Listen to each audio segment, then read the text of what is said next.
J'ai vu le RER arriver, j'ai vu tous ces noirs et tous ces musulmans qui sortaient, ces arabes, en fait, c'est des gens qui avaient des têtes que j'avais pas l'habitude de voir parce qu'à Nancy, j'étais la seule de mon école avec ma sœur à avoir cette tête-là.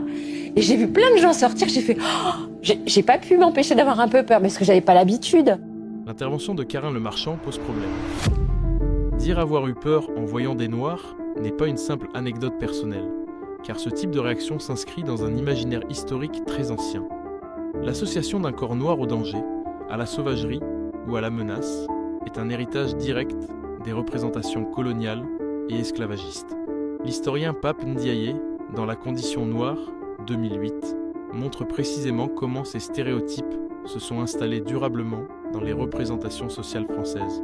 On retrouve également cette figure dans la culture populaire américaine sous l'expression « Angry Black Man », analysée par plusieurs chercheurs en études raciales.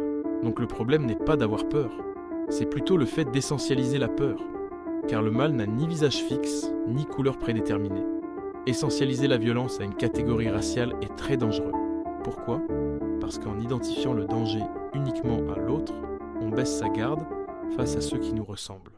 Par exemple, selon le ministère de l'Intérieur et des études menées par l'INSEE, la majorité des violences sexuelles en France, par exemple, ont lieu dans le cadre familial ou conjugal. Elles sont rarement commises par des inconnus dans la rue, mais souvent par des personnes proches, souvent de même milieu social et culturel que la victime. De la même manière, les fusillades scolaires aux États-Unis ont été majoritairement perpétrées par de jeunes hommes blancs sur leurs propres camarades de classe, comme le montrent les bases de données du Washington Post ou du Gun Violence Archive. Le film, American History X, illustre puissamment ce mécanisme.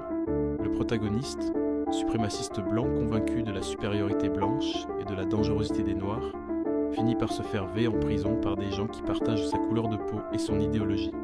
Donc au lieu d'avoir peur des Noirs, Karine, comme quiconque, devrait d'abord se méfier de ceux-là, ceux envers qui la peur a été inhibée.